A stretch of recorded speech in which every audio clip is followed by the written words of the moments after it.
So again, my name is JM Dota, and we are watching a SEA Division A game against a question mark against Suffocate.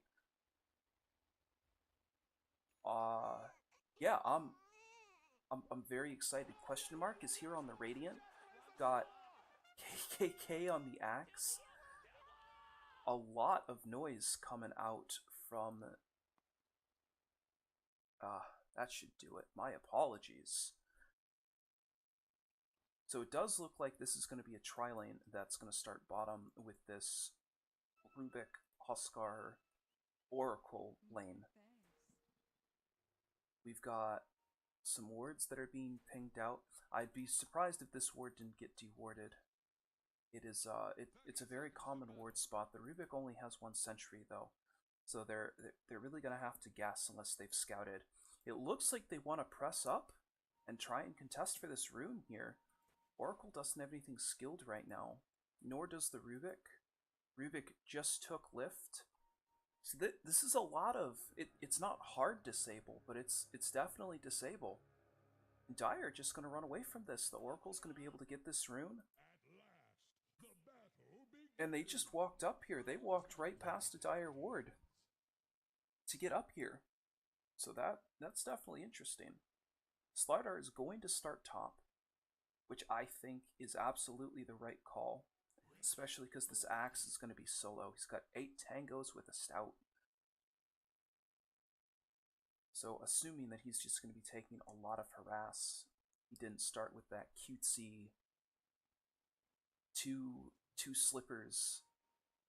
Slardar looking for the ward that's not there. It's back up on this high ground, and we're going to start the laning phase out with each team mirroring each other pretty well. Tri-lane on a solo offlaner.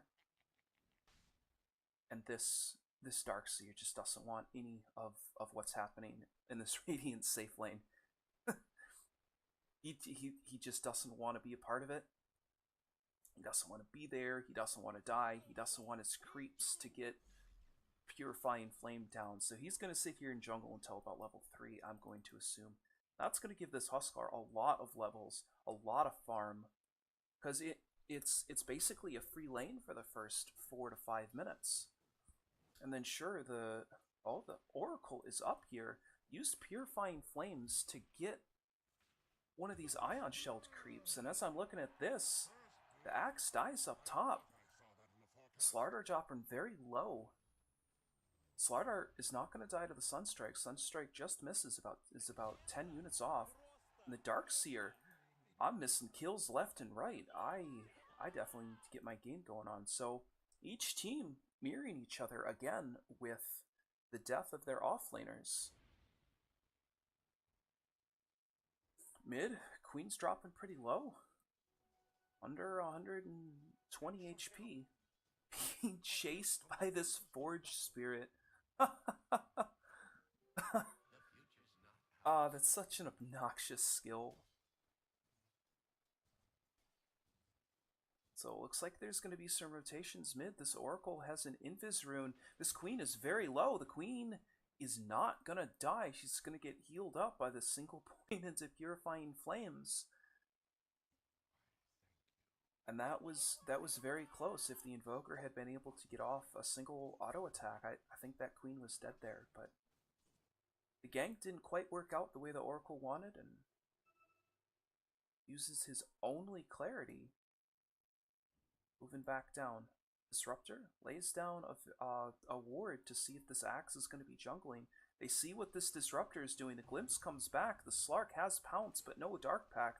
They don't really want to eat a lot of tower shots. Slark pounces over. Axe misses his call. They're kiting the Axe around pretty well, but the Disruptor's hitting some tower shots. Axe is level 3, and they're not going to be able to get this kill. Not quite. If the Slark had hit his Pounce, or if the Disruptor had been able to stand under the tower for a little bit more, but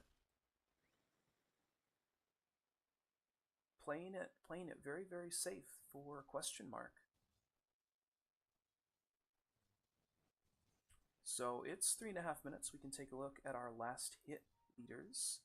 We've got the Huskar at 20 and 11, the Slark at 19 and 10, the Invoker at 16 and 10, and the Queen at 13 and 6. So that I'm very excited that this is such an even matchup all the way around. Everybody is mirroring each other pretty well, from the safe lane to the off lane to the mid lane. So when this is happening, I think it's all going to come down to whose supports can play better, what team can execute better. There's a smoke coming out for these dire support, or the Radiant supports, just as I'm talking about supports executing. The Queen's level 5, the Invoker is level 4, smoke pops. Queen sees them up on the high ground with the maybe she didn't. It's nighttime vision. Oracle's wrapping around. This Queen gets caught in a middling duration root. Then she's probably going to be dead, but Disruptor is going to get rooted up by Fortune's End. Oracle chasing uphill, just trying to get aggressive with his axe. Slark might be in a little bit of trouble. 30 and 15, this would be a big kill if they could get it. Slark pounces into the axe. The root comes through. Slark already used Dark Pact, but this axe doesn't want to go back in with how low he is. Dark Pact queued up again, doesn't hit onto anybody.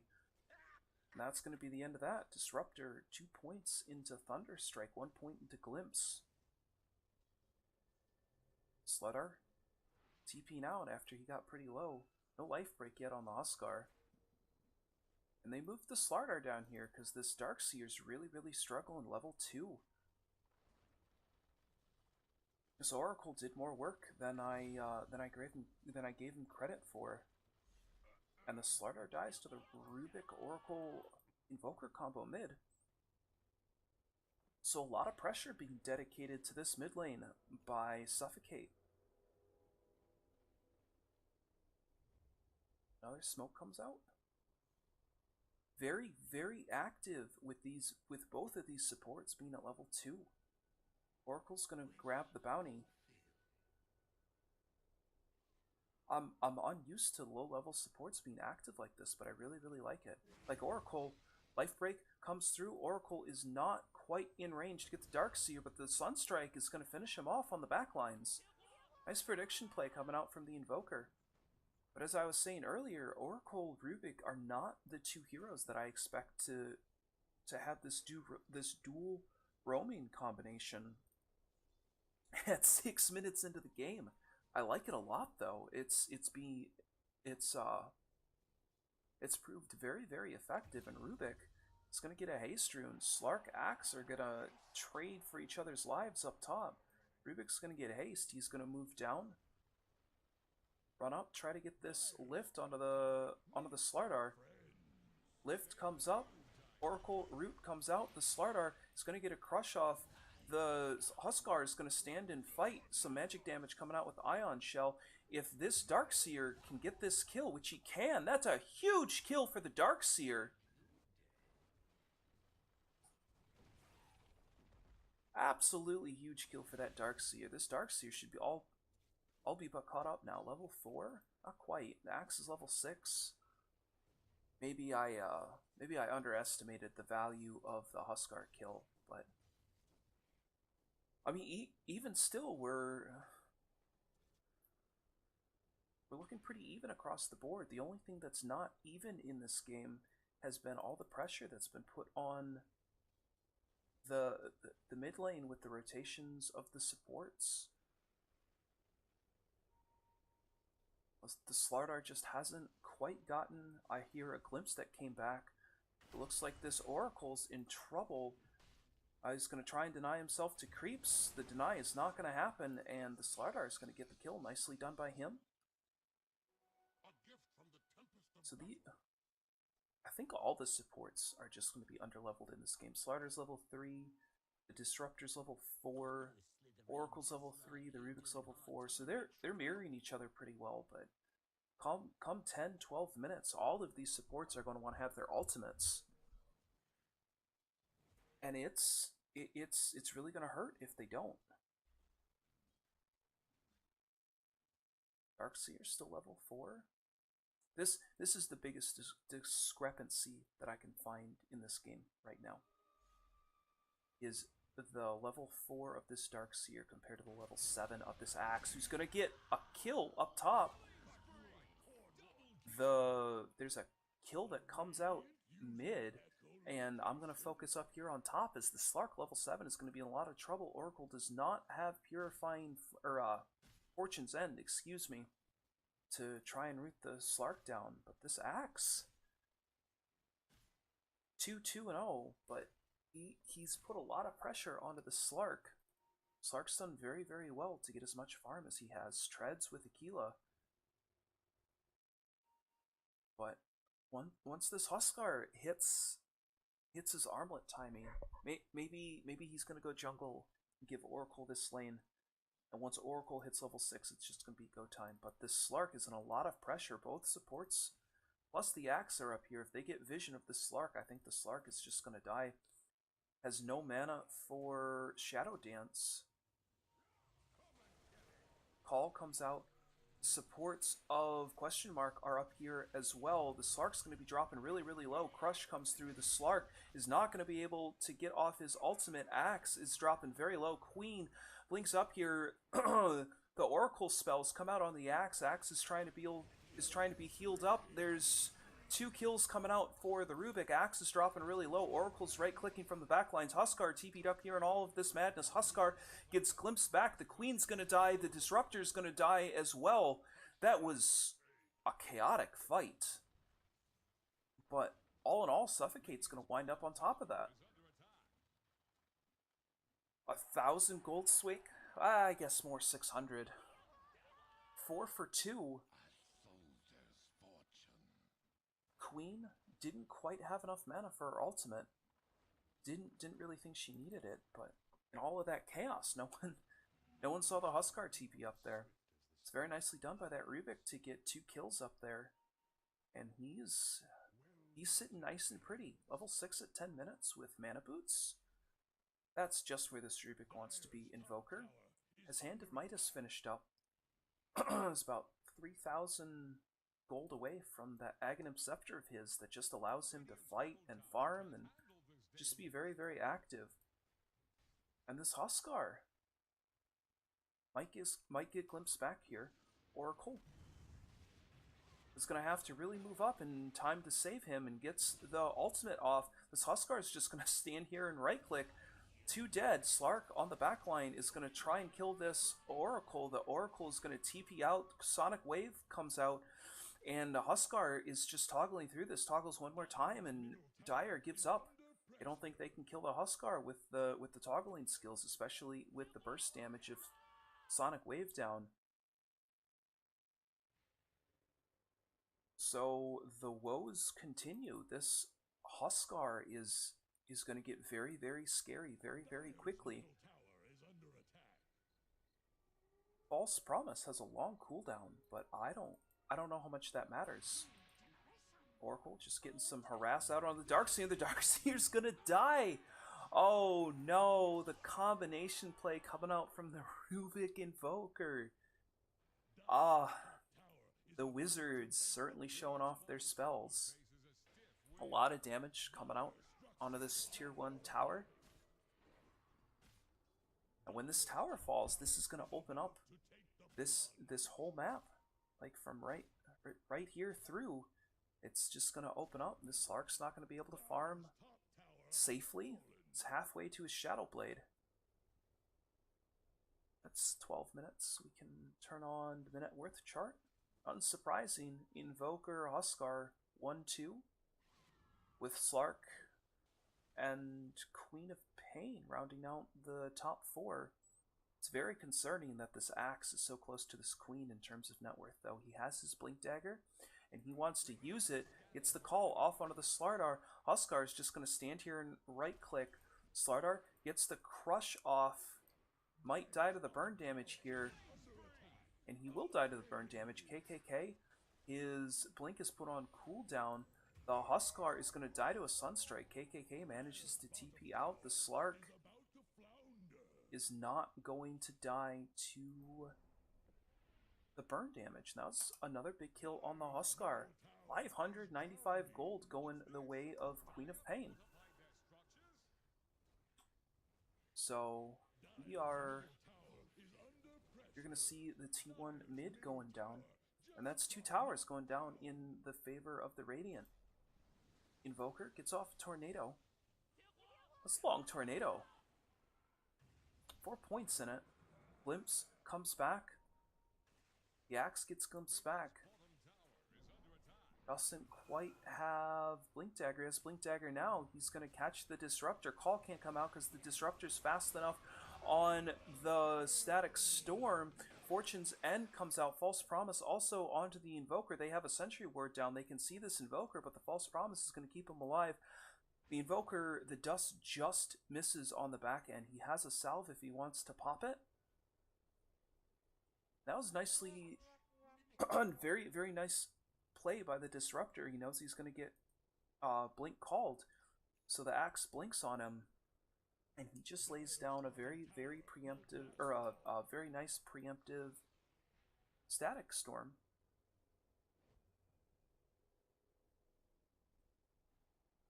And nicely done by him. Even if the lane didn't go stellar, the Slark is now behind the Queen of Pain in terms of net worth.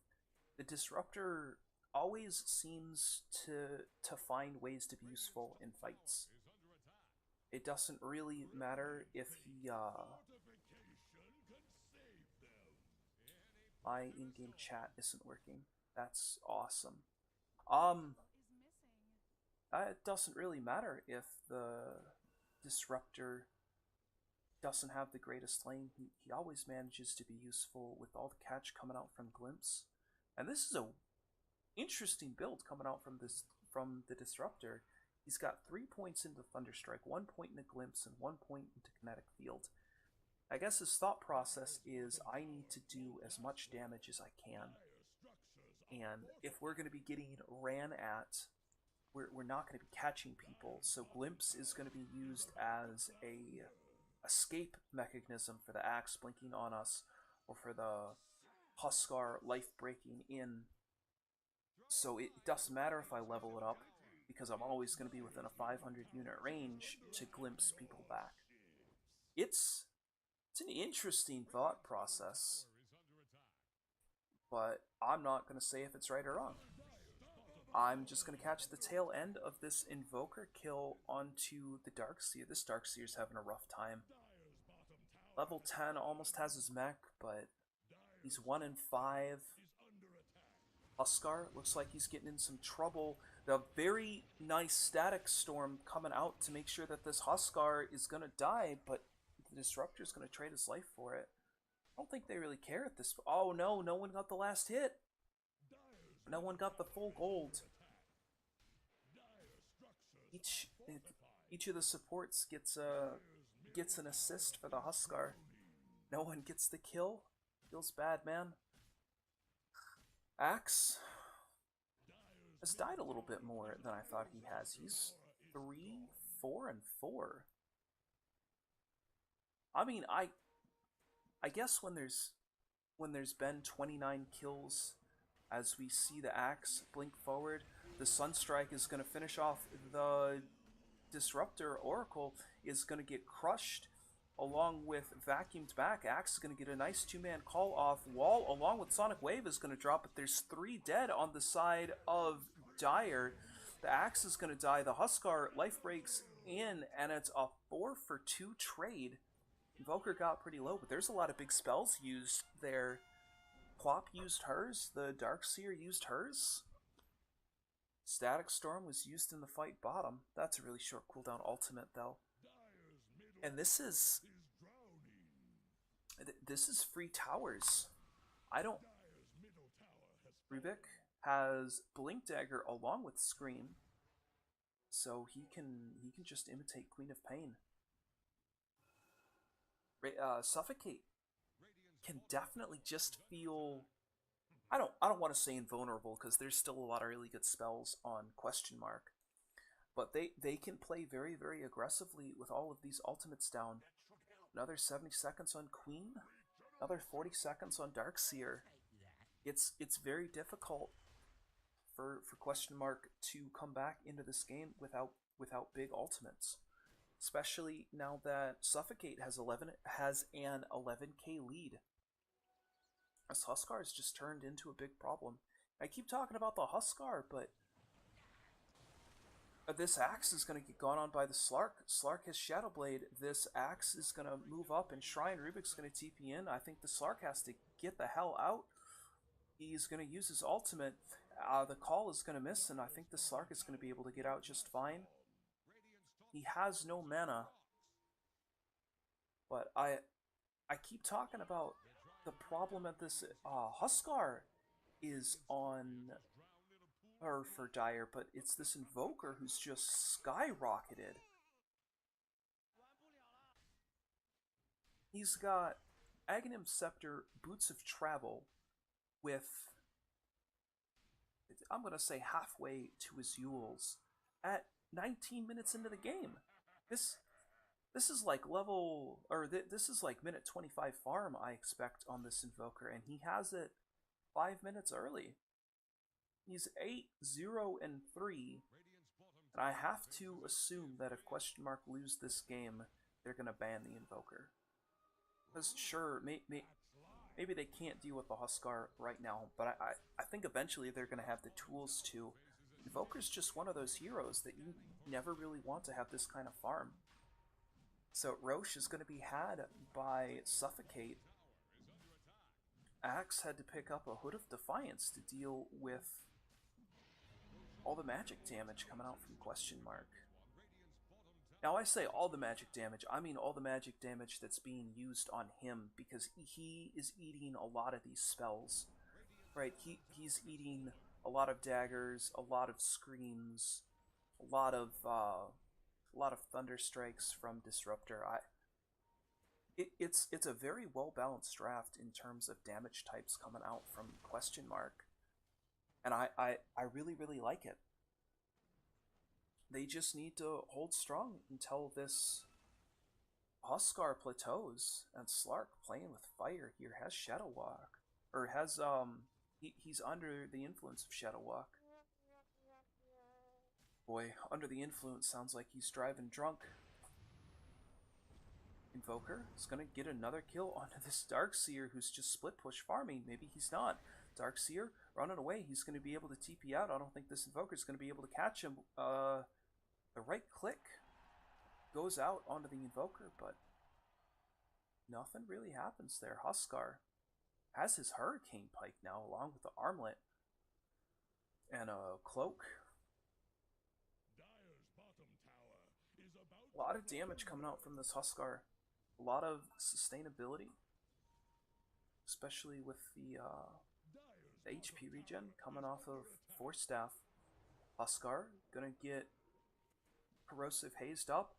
The axe is gonna be found in the trees over here. Slardar does not have... Oh, the axe is gonna get a call off onto the Slark.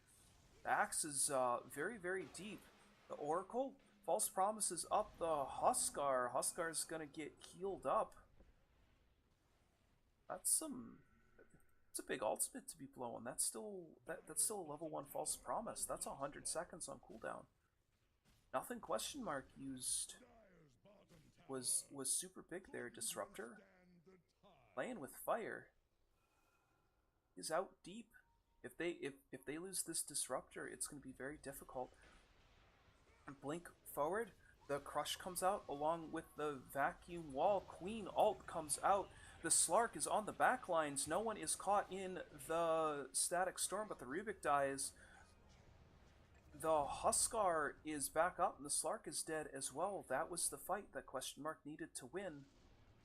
Glimpse is going to come back. But this this is going to be a 24-minute tier 3.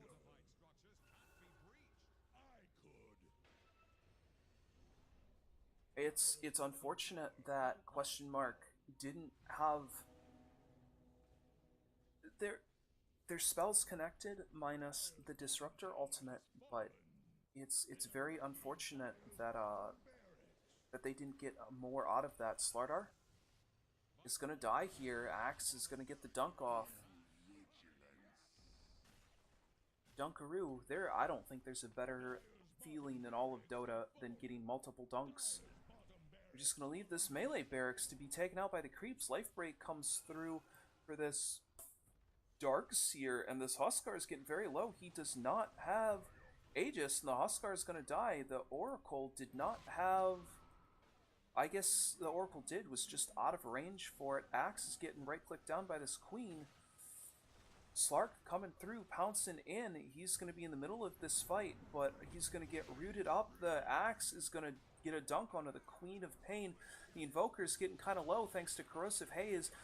The Static Storm comes out again, but the Disruptor, or excuse me, Slark is going to be dead. The Queen is dead. 4 more people die on the side of QuestionMark, and that looks so good. They didn't have Huskar?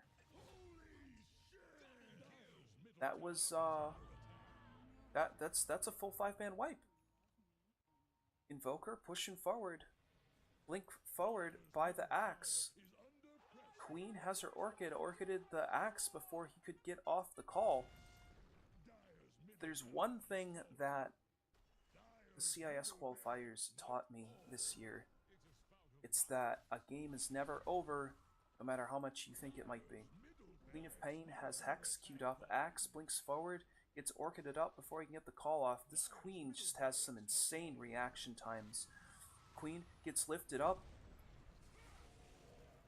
The Axe gets call off. The wall goes down. There's a lot of people sitting in the wall. Slardar gets a Corrosive Haze off. This Slark is taking a lot of damage. The Slark is going to die to all the AoE coming out. 3 more people dead on the side of QuestionMark, and they're just kind of throwing bodies at a wall at this point. Good game comes out from this Disruptor. That's 25-minute win for Suffocate. So, the Ancient is going to fall. And well played to both teams. I really have to imagine that the Invoker is going to get banned out next game. I don't know that for sure, but it did a lot of work that game. He did more damage than the Huskar. So that was game 1, everybody. I'm gonna throw it back over to break for a little bit and hope that this next lobby comes up soon. So enjoy the music, folks.